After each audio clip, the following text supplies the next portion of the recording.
That's huge. That's a huge thing right there. Measure the things in the units that matter, as opposed to we're going to measure the community health in terms of how it affects our bottom line.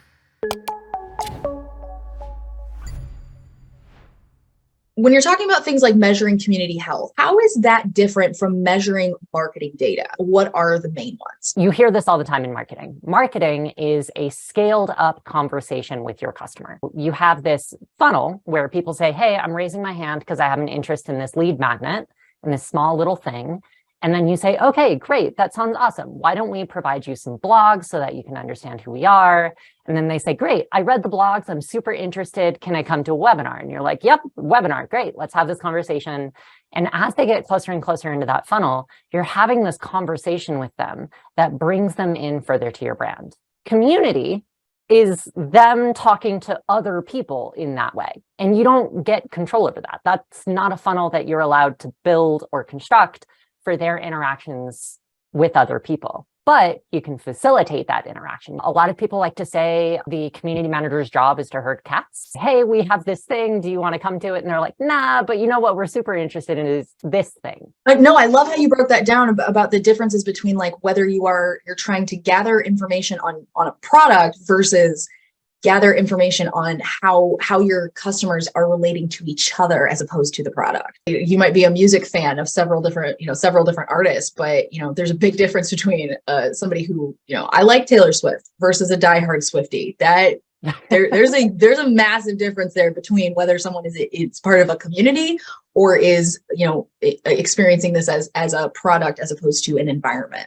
When you hear from community managers, an audience is not a community, that's what they mean. You can have a whole bunch of people listening to you in any given way, but if they're not talking to one another, you don't have a community, you have an audience. You mentioned Taylor Swift. A lot of creators have what we call stadium communities. So if you think of football or you think of soccer, you can have your favorite team and you can celebrate and you can go into your own house, you all watch the game, you all divide each other by color-coded like shirts.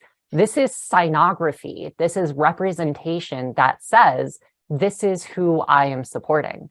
And that's not a discussion that you're having with the football players. It's a discussion you're having with your friends and your family.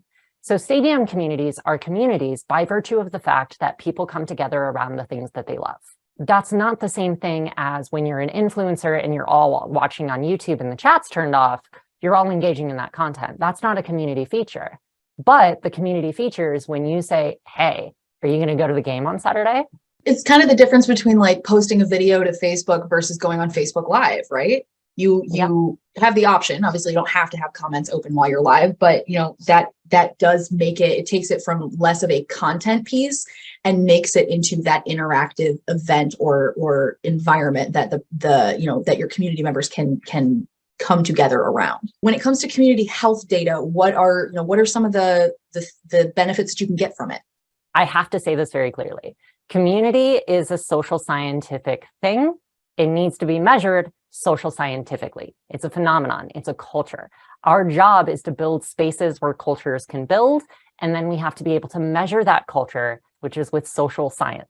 That's a huge thing right there. Like you're talking about measure the things in the units that matter, as opposed to we're going to measure the community health in terms of how it affects our bottom line. One of the most important things about engagement scores, like my community is getting bigger and I have newcomers coming in and my onboarding paths are working really well. And then you realize that a large majority of the people are joining and then they're getting the lead magnet that you asked them to join for, and then they're not engaging any further.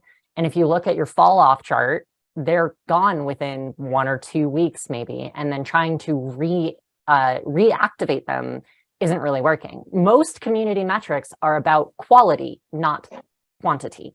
Instead of measuring how many people are coming to your webinar, you need to be using something like a net promoter score. There's a lot of problems with the net promoter score, but you need to have an event-specific net promoter score that says, did you receive value? And ask them to parrot that value back to you. Just say, hey, on this scale, NPS, how was the event? Great. Can you give us one statement for what you think was really great? What was the big takeaway that you took? And then you can use that information on one hand for social proof. Great. Your marketing team is super, super happy now. But on the other hand, you now have the ability to say, this is why this event impacted someone. can we create something community involved to make this happen elsewhere? So one example could be if you're running a webinar, how to get a job. You go through the process of here's how to develop a resume, here's how to develop a cover letter, et cetera. And then at the end of it, everyone's like, this was really, really great information. I'm still struggling emotionally with whether or not I'm ready to write that cover letter for X awesome company. So you're like, oh, okay, so we got this amazing feedback. We're going to launch a workshop now that breaks people down into small groups that focus on each paragraph of the cover letter. How do you nail that intro? Now, how do you nail that historical review? How do you nail your passion statement? And then once you have these specific small groups, now these small groups are communicating, they're talking to one another, they're talking about their own successes.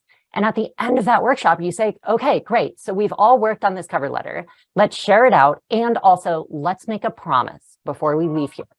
In 1 week, we're going to come back and state whether or not we are still happy with the cover letter that we wrote and what we changed. And that commits everyone to say, hey, we are going to make this a long-term development path. And it makes sure that they come back a week later to engage in their community. I love that. Making it something that is a life cycle as opposed to start and finish, right? Exactly. It's, getting butts in the door or, like butts in seats is valuable, but that's not a great way to evaluate the success of a community space. Exactly. We have a lot of people in here saying the same thing. Like they loved your distinction between community and marketing. Suleika had asked, how do you measure with social science? Could you expand on that a little bit for us? I'm going to give you the easiest possible way that you could do it. Port in a simple spreadsheet that has comments that happened in your community. So it's like a journal, just like, hey, I absolutely loved this. And you're like, great, that was a Google review. And I'm going to paste the actual comment. And then you're going to have a column for disposition. If it's positive, put a 1. If it's negative, put a 0. And then once you have these positive and negative dispositions with comments going down and you have a source for where they are, now you can port that into any BI system. I use Data Studio, Looker Studio now. Separate your positives and your negatives for any given week. And now you have something called the kudos and the uh-ohs. I love that pairing. And then 5 kudos we use, but I love the uh-ohs. That's awesome. Once you have this document down, you have now built for yourself what we in social science tend to call a field journal. So that field journal is essentially what happened, where did it happen, was it good or bad? And now you can start adding tags to it. The numbers people, the data people, the marketing people, they get to skip this because numbers is about abstracting behavior. X number of people walked on this beach, leaving X number of footprints. We know that information, but we don't know anything about who those people are. We have to abstract information that says this is a 6-foot footprint. In social science, the layers of abstraction necessary for you to capture data are longer. You have to collect the information and then say, is this positive or negative? Great. Where is it from? Google, Twitter, Facebook, where is it from? And then you add layers of abstraction such as, is this about our payment system? Or is it about our online community? Or did we not deliver well? What is this message? And once you've started to add tags or labels to specific qualitative data, you'll start to see patterns. As you start to see certain tags coming up with negative or positive dispositions, you know what you're doing well and what you're not. You know exactly why it's not happening. And you can use social science in order to play around with that information. And to make this easier, I'll actually give you a scientific framework for you to apply called social currency. Social currency, social capital, it's this woo kind of thing in the title where it's like, what is this thing, right?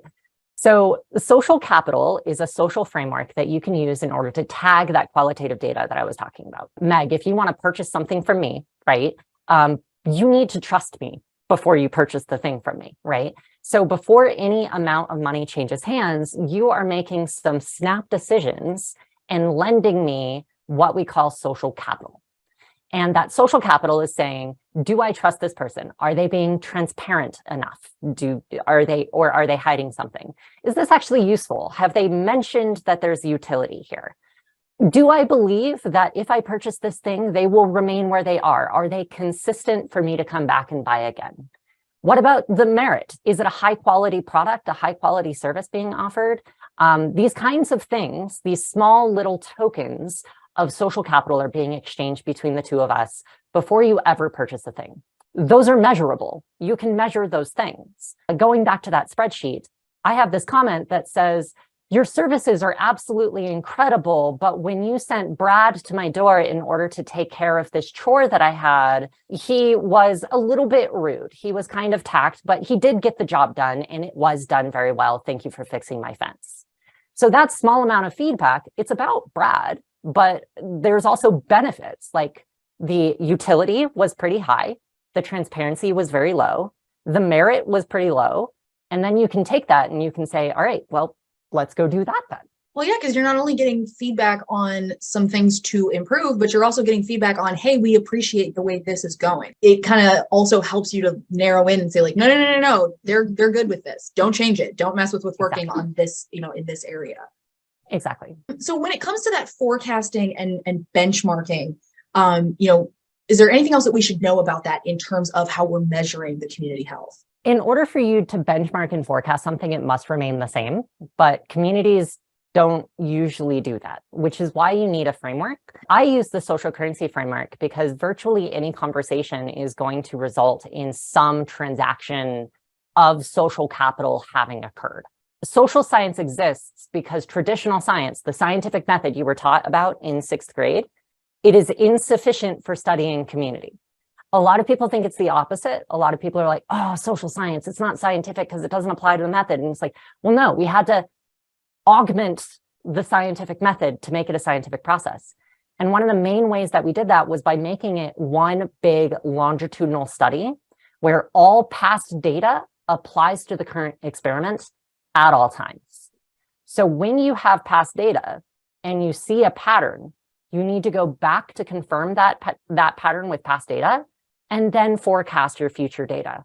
And then once you, like quarter 2, you do this review of past data. And then quarter 3, you notice something new has happened and you go, oh, was that happening before? And then you go back and you figure out whether or not it happened before, and then you track it over time. Forecasting and benchmarking are 2 parts of the same coin. They're not 2 separate operations. Ooh, I like that. I very much like that distinction. Thank you. Okay, so let's talk about how we should be classifying traffic when you are measuring things like community health. I'm going to step back because I think this is a big subject. So how would you answer this question? In order to measure online community health, the easy way is to just go back to using UTM trackers, which a lot of marketers are already going to be familiar with, and just create one simple community tracker called Community Generated Lead, CGL. Put that into UTM source. So where did this lead come from? It is a source of community generated lead. Awesome. What's the medium? The platform that you're on is going to have a lot of differences kind of coming through. And then your medium, your like campaign or whatever, just make it CGL. You don't need to know all the information about it. All marketers want to know is that a conversation happened, it came through, and it was a community generated lead.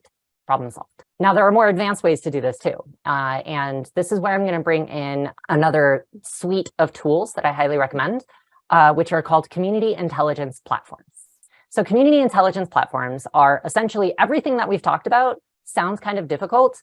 Just get a community intelligence platform and it will do all of the things that I was talking to you about out of the box. That's what these platforms were built for. I love Common Room. Orbit is really good as if you're in a more technical community space, but get yourself a community intelligence platform to help you measure these things. Because we've done a lot of work and we've talked about like, what are the failings of a lot of CRMs? How can we fix that? And that's exactly what this suite of products is for. All right. So if we are selecting KPIs based on industry standards, and we, as we just talked about, that does not work. How should we go about selecting what matters, especially week over week? In order to really pick what matters week over week, don't try to do all of the things. All community, I don't care what role you have as a community builder, or even if you just have community builders on your team you need to work with, knowing this is going to make things way easier for you. All community boils down to 2 things. You are trying to set a precedent we've done a little bit of research and we believe that this would be healthier for the online community or for the brand, and then set momentum for that precedent. We're going to build this from our super users into our general users into our newcomers. You're setting the precedent to do a thing, and then you are building momentum until that thing is no longer your job. The community is doing it on their own. And then you go and you build the next precedent. Decide for each quarter what 2 things you want to do for your community. And every 6 months, do a review of that. And what I recommend is having 3 dashboards. The first one is for the executive team. It's community ROI. We'll ignore it for the purposes of this conversation. The second dashboard is the one that I want you to focus on, setting precedent and building momentum.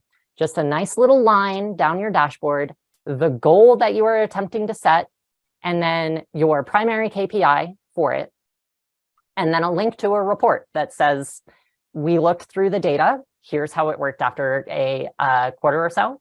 And then that frees you up for a third dashboard, which is all about the community pulse point, which is those kudos and uh-ohs, those engagement metrics, all of the things that are about community culture that you're not directly impacting can go onto that third dashboard. And you just have one dedicated dashboard that says, what is your team looking to do? And did they achieve it? When it comes to accuracy, when it comes to record keeping, like accuracy is big, but how accurate do people really need to be? How granular, do they need to dive in on this kind of stuff? Oh, this is the metrics obsession question. Okay, I get this question a lot. Jono Bacon is another community specialist in the space, and he's really, really known for saying, we don't need to track all of the things that we are tracking, and he's right. At a certain point in time, teams end up metrics obsessed because they feel like they need to measure all of the things. But in social science, you're actually taught that the correlation to causation problem isn't an issue unless you're actually ready to publish your work. Don't worry about it until the point it ends up on a white paper. And for us in community management and in corporate, we're never going to get there. So why are we focusing on that much level of accuracy? Instead of trying to do something that is so causational that it cannot be broken, just do the correlational thing over and over and over again. Like I said, with benchmarking and forecasting, it's the same experiment over time. And you're checking back and going, did this happen? Is it happening? What changed? Did this happen? Is it happening? What changed? And as you go through, you are repeating an imperfect experiment over and over and over and over again. You don't have to be perfect. You don't have to have this huge high resolution for your online community. Just do an imperfect thing enough times that you reach what in social science we call saturation rate. 60% of the data is coming in completely useless because you already have the same result. You're not learning anything new. If you ask a question and it is not answerable by your current data set, you have to ask yourself one of 2 things. Is the question important for us to know? So important that we are willing to change our dashboards? And second, can we derive the answer from our current system? If it can be derived and it is important, then yes, get more specific. But if not, don't worry about it. Just go ask your community members. Hey, this is a really interesting question. What are your ideas? What are your reports? And then just toss that into your field journal. You'll have a good enough answer to operate your community. I can't tell you how unexpectedly passionate I now have learned that I am about community data. Virginia, it's been wonderful to get to sit here and talk to you. Is there anything that you want to leave our audience members with? If they only take one thing, what should they remember? If you are interested in community, you don't need a degree to be a community manager, but knowing these concepts is really, really helpful. Join our communities, and we'd be more than happy to talk more about all of these topics in these sessions. And I'm just really, really happy that I was able to come here and nerd out about the social science of community with all of you. Yes, of course. Again, thank you so much, Virginia, and we cannot wait to speak with you again in the future. Absolutely. Thank you so much. Bye, everybody.